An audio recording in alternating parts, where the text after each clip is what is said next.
so there's lots of ways you can value a business. Obviously, there's a revenue multiple, there's a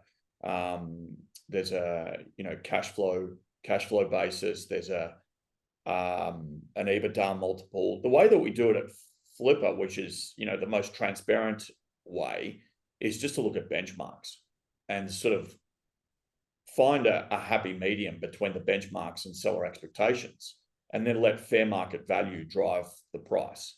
So what does that mean? Well, right now, a really good e-commerce business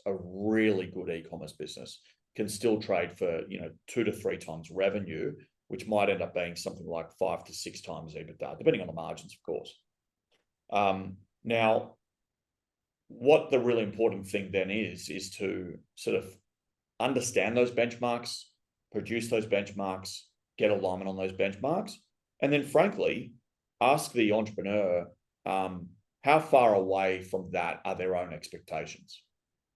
Now, let's say that they're reasonably close. So let's say, for argument's sake, we provide a $5 million valuation, which is built around revenue and profit multiple based on historical sales data. If the entrepreneur is reasonably close to that, we will price at their expectations. And we say to them that the critical thing is we're pricing at your expectations. The buyers will now dictate and define fair market value. And so then buyers come in, and the good news is we've got the capability at Flippa to match lots of buyers, so we can drive some competitive tension. And then we get a feedback loop going.